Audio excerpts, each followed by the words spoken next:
皆さん、こんにちは。漫画家の新本慎です。よろしくお願いします。今日はですね、皆さんからよく動画に、新本先生の使ってる、その画材何ですかとか、デジタルの時にそのペン何ですかみたいな質問をよくもらうのよ。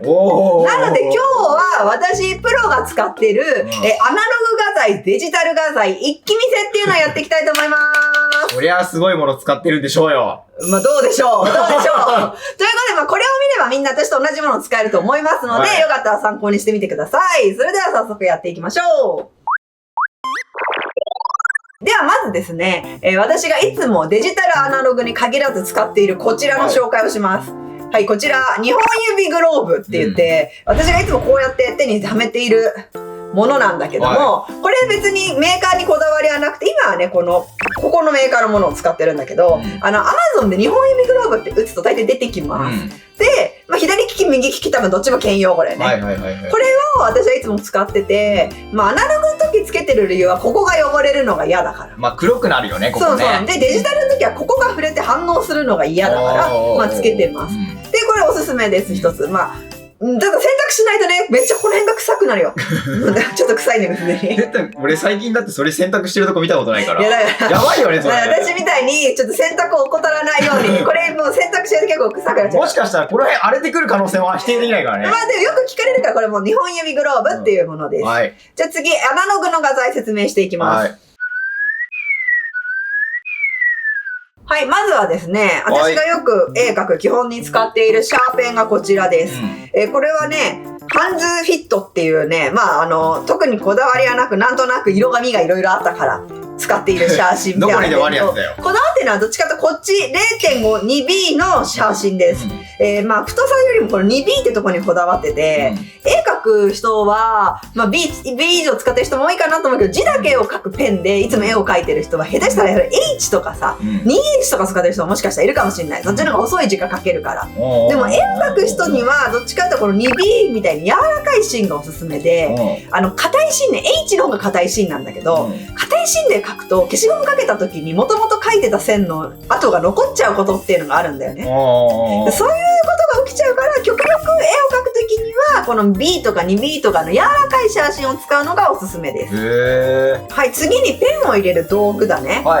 まず一番私がよく使うのはユニのブロッキー。これコンビニとかでも売ってる、一番オーソドックスで、下手したらもうすでに家にある人もあるんではないかっていうような、よくある水性顔料マーカーで、これのいいところはまずこの細い部分が描きやすいっていうね、均一な線が引けるっていう。で、あとはこれコピック使ってもにじまないっていうところがおすすめです。次にこのピグマ。これはあんま普段みんな見ないと思うんだけど、これはどっちかというと画材屋さんとかに行かないとね、売ってないと思うんだよね。確かに。均一な線を引くのに優れてるペンで、しかも太さもバリエーション出てて、でもこれ1とかね、これを持ってるの1とか、これ 0.1、0.03 とかさ、0.8 とかすごいいろんな太さがあるんだけど、何よりもやっぱ細い線が均一に引けるっていうのが、でもやっぱにじみも少ないすごく。っていうのがおすすめで、やっぱコピックもにじまない。のでこれはあとやっぱおすすめ。なんかクオリティ出したい時とか本当に細い線をしっかり描きたいなって時はピグマを使う。で、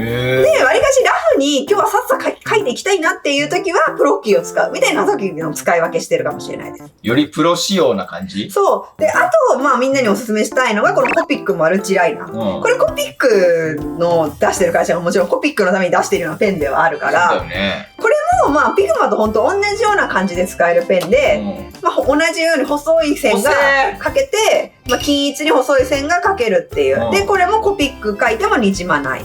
さらにいろんな線のバリエーションが出てる。いろんな色があるから、自分の絵柄とか自分の描きたい絵に合わせてその主線の色を気軽に変えれるっていうので、おすすめしたい3つ。いろんな色出してくれてもいいね。なので初心者の人はよかったらまずブロッキー使ってみて、簡単だし、こんなの学校にみんな持っていくのに1本あっていいと思うよ。で、ちょっとレベル上げたいなっていう人はピグマとかコピックマルチライナー探してみてください。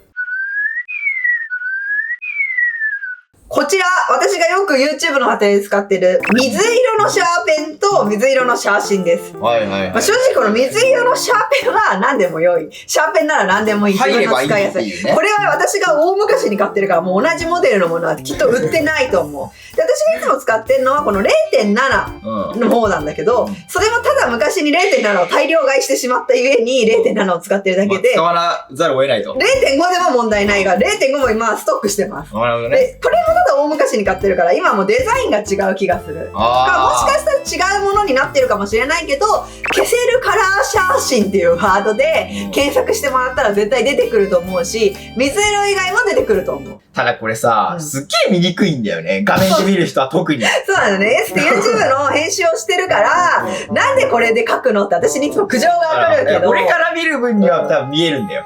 これで書く意味をちょっと今みんなに説明しますね。そうだよね。これエス君から苦情が来るのよ。なんでこれで下書きするのマジで見づらいのこれ。ということで、まずこのいつもの私の水色の写真でちょっと下書きするじゃない、で、これをいつも使ってるこの 2B の写真でもやるよ。こうなるわけでしょ。まあ、この段階では確かに明らかに見ますよ。YouTube の視聴者の目線ではね。これは見ます。ただ私の目線での話をしていい今からブロッキーでペンを入れていきたいと思います。はい、この水色の方をまずちょっと目だけペン入れますね。こういう感じで下書きして、まあこういう感じの瞳を描いて、こういう感じでやろう。はい、これ、めっちゃ今見やすい。じゃあこっちに同じようにペン入れるね。これにまずペンを入れて、こういう感じでなぞって、はい、これ。わかる？どこに線が書いてあって、どこにペン入れしてるか、私の肉眼ではめっちゃ見づらいの。確かにね。言うてることはわかるよ。みんなはちょっと画面が引き立ってるからあんまわかんないことだけど、私からの肉眼で見たときね、全然こっちはどこを私なぞったか一目瞭然。だけどこっちは、あれどこペン入れるっけみたいな。ね。という感じのために私はこれを使ってるので、よかったら探してみてください。はい。では次はデジタルの画材の説明に行きたいと思います。XP ペンのなんかタブレットをこうさ、角度をつけて見るための台。これのいいところは、ここのボタンを押したらこう自由に好きなところで角度を決めれるっていうのと、ここにストッパーついてるっていうところで、まあ気に入って使ってます。本体、こちら私が使ってるのは iPad Pro を使っております。で、私の使ってるこの iPad なんだけども、よく聞かれる細かいことをね、で、今回ここでちゃんと言っておきます。機種名は iPad Pro 12.9 インチの第3世代の iPad を使っております。多分もう今更だと思う。多分古いこれ。多分古い。今何世代かと知らないけど、この iPad Pro は、まあ結構な昔世代の、まあおじいちゃん iPad かもしれない。そう、もう5年ぐらい使ってんじゃない？で、容量は 256GB を使ってます。まあ絵を描く人には極力買えるんだったら大きめの容量のものを買うのがおすすめ。やっぱり容量がオーバーでさ、足りなくて困っちゃうっていうのが一番辛いからやってて。まああともしかしたら書いてる時にね、どんどん重くなってしまうっていうのもね、あるかもしれない。そう。で、ちなみに私はこれをやった上でさらに、iCloud プラスっていうのに契約してて、もうそちらで 2TB っていうね、まあ月1300円ぐらい払ってんだけど、を契約してさらにデータをそこにアップするようにしてます。常にこれを軽い状態にしてる。そう。で、なるべく iCloud にデータを保存するようにして、iPad 本体にはそこまでデータを残さないみたいなこともしてる。仕事のさ、漫画とかの原稿の容量えぐいからね。そうなのよ。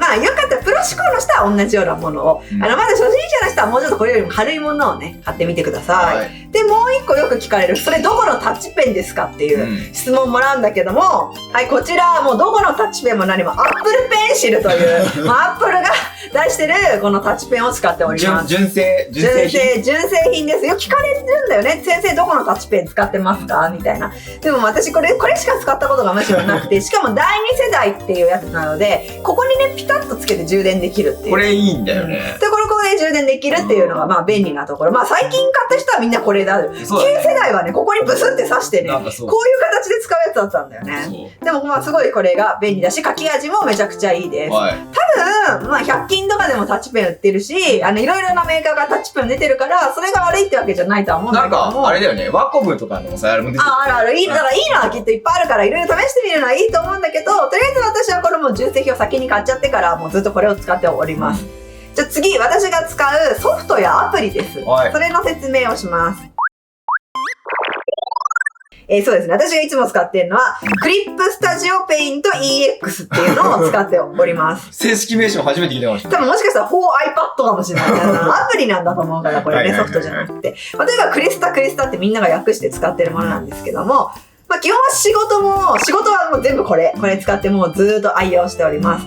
で、いつも使ってる画面も、まあ大体カラーだとこんな感じなんだけど、まあみんなから一番よく来る質問、それどこのペン使ってますってやつで、よく私が落書きで使っている、こちらのペンですね。ちょっとガサガサしたアナログっぽい雰囲気になるペン。こちらのペンはですね、こちら、ニュルペンっていうのをこの設定で使っております。もう、ダウンロードした状態で、ただペンの太さを変えて書いてるだけだから、そんな細かい設定は何もしてないんだけど、っていうのと、あともう一個、よく私が使っているのが、まあこちらの均一な線が引ける、こちら、リアル G ペンっていうのを使ってます。まあ、こちらもこのダウンロードしたっていうか、これもともと入ってた状態で使ってるので、こんな感じで使ってます。何にもすごくねえじゃねえかよ。そうなのよ。本当にそうなの。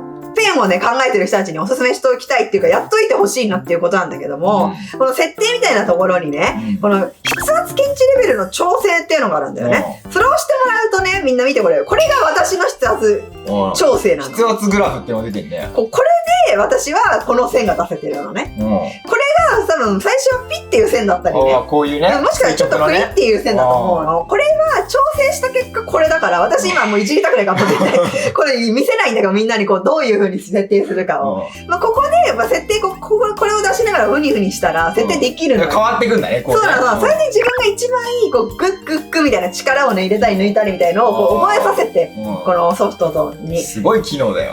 一番理想の線を出せるまで調整するっていうのが正直デジタルの時大事な作業なので、まあ私の場合こんな感じのグラフになってますよっていうのを見せます。あくまでもこれはシーモン先生の筆圧ね。私と同じ全く筆圧の人がいればこれでいいんだけど、多分みんな違うから、そんな人はいない。これを真似たところでって話であるんだけど、ここをいじろうねって話だけはね、しておきます。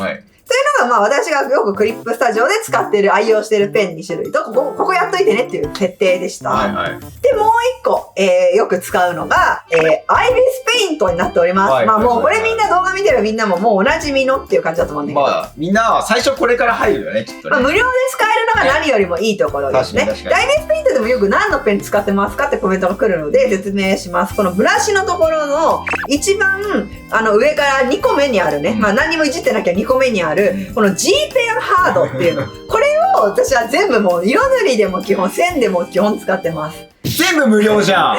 そう全部無料。全部無料じゃん。私がさっきクリスタで使ってたペンもあれ無料でダウンロードしたり、もともと中に入ってるやつだから。でこれもともと中に入って、ここ見なくていいやつ。そうでしょ、無料でしょ。で、設定も多分いじってない。この線の太さだけを毎回書くときに、ちょっといじってるぐらいで、何にもいじってないのよ。でも聞かれるから説明して、これ G ペンハードを私は使ってます。ということで、今回私の使っている、画材の紹介でした。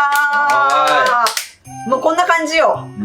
そんなにみんな変わったものは一個も出てこなかった。凝ってるものは使ってないと。そうなのよ。言うほど変わったものってなくて。まあちょっとデジタルはさ、高い。機材は高い。機材さ、iPad Pro だけはちょっと高いね。高い。でもなんか使ってる中のものは、シモン先生無料じゃん。そうなの。みんなに教えてあげたいけど、私もみんなと初心者の時代があったじゃん。初心者だから分かんないから最初にあるものを使うじゃん。ずーっとそれを使い続けてんのよ。そっからもう、どっちにしろ新しいものが入ってきて、使いたいなと思うけど、使ったところで、やっぱり一番初めに使ったやつがやりやすいっていうね。そうなの。だから、一個今回本当にみんなにこの動画見せたと悲しいお知らせになっちゃうけど、結局いい画材を使ったら絵が上手くなるってわけでもないのよ、みんな。もうとにかく、自分に合ったものを見つけるのが一番いいと思う。別に安くたって自分が、使いやすいものだったらそれが一番いい画材だし、とにかくいろんなね、自分に合ってるものを探すためにいろんなものを使ってみるっていうのがいいんじゃないかなと思います。だからまだの人は、今日これシモン先生が紹介したやつを使ってみて、もしかしたらハマる可能性もあるから、できない。そう、だからよかったら同じやつ使ってみてください。よろしかったらチャンネル登録と高評価ボタンよろしくお願いします。ではまた他の動画でお会いしましょう。漫画家のシモンとシンと。バイバーイ。